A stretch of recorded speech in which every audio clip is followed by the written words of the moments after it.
अस्सलाम वालेकुम नाज़रीन, आइए नज़र डालते हैं देश की राजधानी नई दिल्ली और उत्तर प्रदेश से कुछ खास खबरों पर।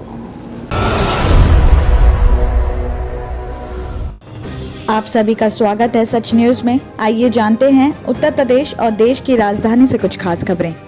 राजधानी में कोरोना के कम होते नए मामलों के बीच हॉस्पिटल से लेकर होम आइसोलेशन में भी रोगियों की संख्या कम हो रही है।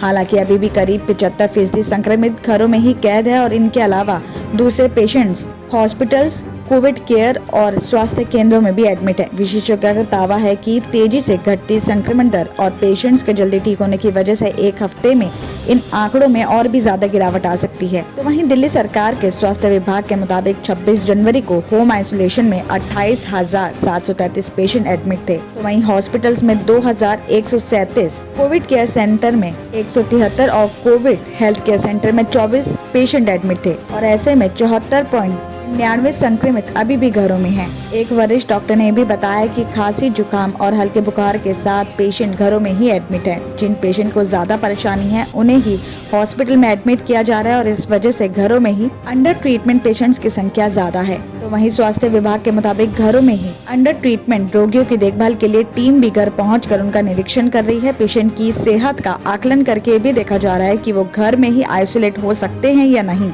अगर पेशेंट ज्यादा अस्वस्थ महसूस कर रहा है तो उसे हॉस्पिटल में एडमिट किया जाता है। जरूरत पड़ने पर कॉलिंग सेंटर की से पेशेंट्स को विशेषज्ञों की तरफ से परामर्श भी दिया जा रहा है। साथ ही आपको ये भी बता दें कि होम आइसोलेशन में रह रहे पेशेंट योग का भी सहारा ले रहे हैं और इसके लिए हाल ही में दिल्ली सरकार की तरफ से दिल्ली की योगशाला नाम से कार्यक्रम शुरू किया गया था। लेकिन ये भी बताया जा रहा है कि नए पेशेंट की संख्या कम होने के बाद भी सरकार के पास मदद के लिए पहुँचने वाली एम्बुलेंस कॉल में कमी नहीं आ रही है।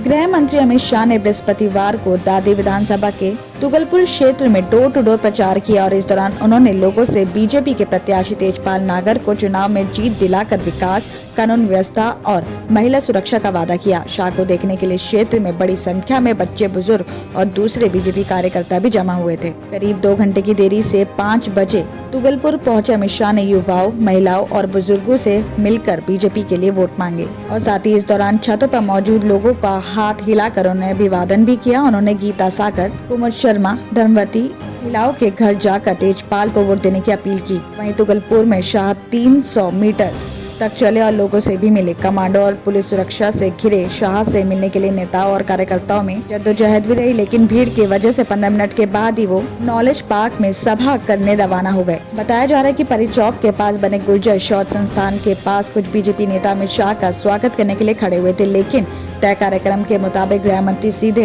तुगलपुर चले गए और ऐसे में उनके ना पहुंचने पर कुछ नेताओं ने नाराजगी भी जताई। तो वहीं तुगलपुर में एक बीजेपी नेता ने भी उनके स्वागत के लिए तैयारी की थी, लेकिन शाह नॉलेज पार्क चले गए। इसके बाद कार्यकर्ताओं ने जमकर स्थानीय सांसद के खिलाफ नारेबाजी भी की। नारेबाजी के कुछ वीडियो सोशल साइट्स पर वायरल भी हो गए।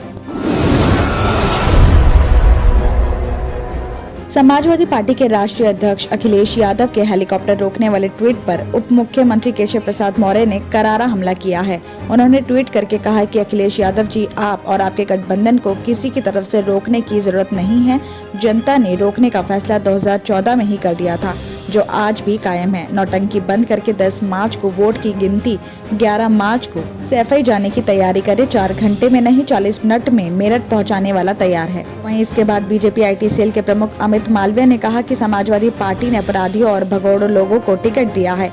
अखिलेश बेबुनियाद आरोप लगा रहे हैं और ये आरोप अखिलेश की बौखलाहट का नतीजा है। आपको बता दें कि इससे पहले अखिलेश यादव ने शुक्रवार को एक ट्वीट करके कहा था कि मेरे हेलीकॉप्टर को बिना किसी वजह से बताए दिल्ली में रोक कर रखा गया और मुजफ्फरनगर नहीं जाने दिया जा रहा था, जबकि बीजेपी के एक शीर्ष नेता भी यहां से उड़ान भरे हैं। हालती हुई बीजेपी की यह हताशा भरी साजिश है। उन्होंने ट्वीट में नीचे ये भी लिखा कि जनता सब समझ रही है। इसके बाद अखिलेश यादव ने एक और ट्वीट किया। उन्होंने लिखा कि सत्ता का दुरुपयोग हारते हुए लोगों की निशानी है। समाजवादी संघर्ष के इतिहास में ये दिन भी दर्ज होगा और हम जीत की ऐतिहासिक उड़ान भरने जा रहे हैं। वहीं ये भी बताया जा रहा है कि उप मुख्यमंत्री मौर्य ने आज आगरा में अखिलेश यादव पर जमकर निशाना साधा है। उन्होंने कहा कि समाजवादी पार्टी गुंडे, माफिया और दंगाओं का गैंग है और इसके सरदार अखिलेश यादव हैं, जिन लोगों ने कैराना में पलायन कराया और इस पार्टी ने उन्हीं लोगों को टिकट थमा दिए।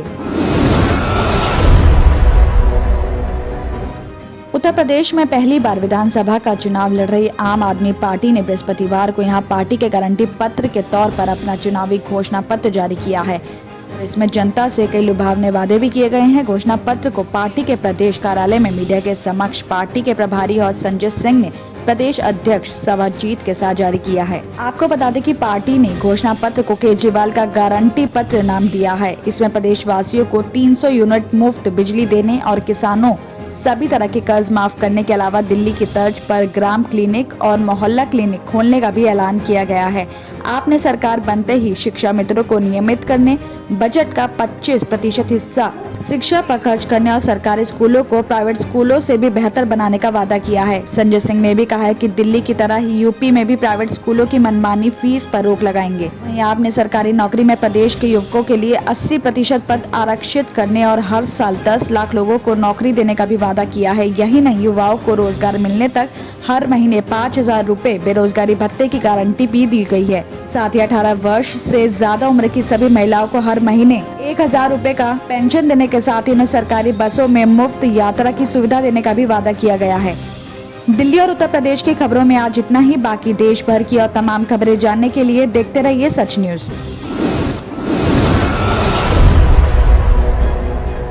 जर्मन 10 हॉस्पिटल ऑर्थोपेडिक से मुताल्लिक हर मरीज यहाँ शिफायाब। इनाम याफ्ता doctor Mir Jawad Zar Khan, senior orthopaedic surgeon, advance operation theatre, ICU, digital x ray, laboratory, physiotherapy, pharmacy, sharing और प्राइवेट रूम्स, लेडी डॉक्टर्स और डॉक्टर अर्जुमन सुल्ताना गायनेकोलॉजिस्ट की खिदमात हासिल। वाजिबी फीस और मुकम्मल सहूलियात से हजारों मुतमईन। एम्बुलेंस से आरास्ता German 10 orthopaedic hospital, pillar number 150, Attapur, Hyderabad.